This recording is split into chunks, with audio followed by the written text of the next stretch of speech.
మేలు చేసినట్టు నిజంగా మీరు చెప్పిన మాటలు నిజమైనట్టు మాటల్లో తీరుగున్నాయి, జీవోలు ఇంకో తీరుగా ఉన్నాయి. పిఎం కిసాన్ నిబంధనలు అమలు చేస్తాను. ఎందుకు పిఎం కిసాన్ నిబంధనలు? నిజంగా ప్రతి రైతుకు, ప్రతి పేద రైతుకు నువ్వు సాయం చేసేది ఉంటే పిఎం కిసాన్ నిబంధనలు ఎందుకు? గతంలో కేసీఆర్ గారు రుణమాఫీ చేసినప్పుడు పిఎం కిసాన్ నిబంధనలు పెట్టలే, రేషన్ కార్డు నిబంధనలు పెట్టలే. ఈ అప్పుడు లేని నిబంధనలు ఇప్పుడు ఎందుకు?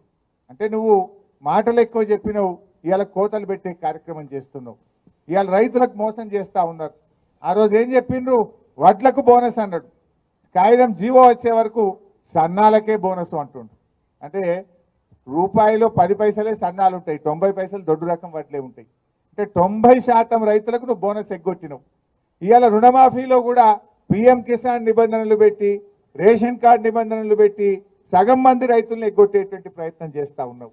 ఇవాళ ప్రజలకు కూడా అర్థమవుతుంది, వీళ్ళు అన్ని అబద్ధాలు చెప్పిండ్రు, మాయ మాటలు చెప్పిండ్రు, మోసపూరిత మాటలు చెప్పిండ్రు అనే విషయాన్ని ప్రజలు కూడా గమనిస్తూ ఉన్నారు. వాళ్ళ ఆచరణలో పూర్తిగా ఫెయిల్ అయిపోతూ ఉన్నారు. తప్పకుండా భవిష్యత్తు మనదే ఉంటుంది. 600 రాబోయే రోజుల్లో మళ్ళీ ఈ రాష్ట్రంలో అధికారంలోకి వచ్చేది ఖచ్చితంగా బీఆర్ఎస్ ప్రభుత్వమే అధికారంలోకి వస్తుంది. ఇవాళ ఏ కార్యకర్తలు అయితే కష్టపడుతున్నారో, ఏ కార్యకర్తలు అయితే నిజాయితీగా పార్టీతో ఉన్నారో మీ అందరినీ కంటికి రెప్పలాగా కాపాడుకుంటాం. మీ అందరికీ మంచి గౌరవం దొరికే విధంగా నేను బాధ్యత తీసుకుంటా ఈ పటాన్చెరు నియోజకవర్గంలో మనవి చేస్తా ఉన్నా. మీరు ధైర్యంగా ఉండండి. రేపు స్థానిక సంస్థల ఎన్నికలు వచ్చినా, రేపు కౌన్సిలర్లు కానీ, సర్పంచులు కానీ, ఎంపీటీసీలు కానీ, కార్పొరేటర్లు కానీ ఏ ఎన్నిక వచ్చినా మా కార్యకర్తలకు అండగా ఉండి గెలిపించుకునే బాధ్యత నాది అని చెప్పి కూడా నేను కార్యకర్తలకు మనవి చేస్తా ఉన్నా. So be strong. ఖచ్చితంగా మీరు పార్టీతో ఉండండి. ఇవాళ మన చరిత్ర కూడా చూస్తే కాంగ్రెస్ పార్టీ ఎక్కడ కూడా 5 ఏళ్ల తర్వాత తిరిగి అధికారంలోకి రాలే. అది రాజస్థాన్ అయినా, ఛత్తీస్గఢ్ అయినా, మధ్యప్రదేశ్ అయినా, ఏ రాష్ట్రంలోనైనా వన్ టైమే మలతాపకు పోతుంది. అది రెండోసారి అధికారంలోకి రాలే ఈ దేశంలో. ఒక్కసారే వస్తుంది కాంగ్రెస్ పార్టీ.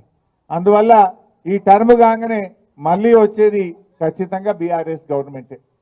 కానివ్వట్టే ఏడాది దగ్గర రానివ్వట్టే 8 నెలలు అయ్యేపాయి. కష్టపడదాం, రేపు స్థానిక సంస్థలోకి వెళ్తాం. కానీ భవిష్యత్తులో కూడా ఎట్టి పరిస్థితుల్లో పార్టీగా మనం ఏమైందంటే వాస్తవానికి ఎంతసేపు డెవలప్మెంట్ మీదనే పనిచేసినాం. 10 ఏళ్ళు ప్రభుత్వంలో మంచినీళ్ళు ఎట్లా ఇవ్వాలి, కరెంట్ ఎట్లా ఇవ్వాలి, రోడ్లు ఎట్లా ఇవ్వాలి, కాలేజీలు ఎట్లా కట్టాలి, స్కూళ్ళు ఎట్లా కట్టాలి, పేదలకు 2000 ఆసరా పెన్షన్ ఎట్లా ఇవ్వాలి, కళ్యాణ లక్ష్మి ఎట్లా ఇవ్వాలి, కేసీఆర్ కిట్ ఎట్లా ఇవ్వాలి, దవాఖాన్లు ఎట్లా కట్టాలి, చైర్మన్ అమ్మకు కుర్చీ, దవాఖాన్లు ఎట్లా కట్టాలని మనం ఆలోచన చేసినాం.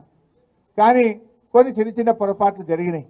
ఇంకా కొద్దిగా కార్యకర్తల గురించి ఆలోచించేది ఉండే, కార్యకర్తల సంక్షేమం గురించి పార్టీ దృష్టి పెట్టేది ఉండే. తప్పకుండా రాబోయే రోజుల్లో కార్యకర్తల సంక్షేమం మీద, నాయకత్వం మీద ప్రత్యేకమైన దృష్టి పెడతాం.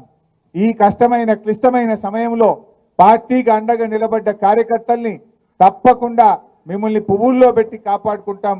రేపు ఏ అవకాశాలు వచ్చినా మీకే అందిస్తాం. మీ ద్వారానే రేపు పార్టీ ప్రభుత్వం కూడా రాబోయే రోజుల్లో నడుస్తుంది. ఇవాళ ఇది కొద్ది సమయం మాత్రమే. మనము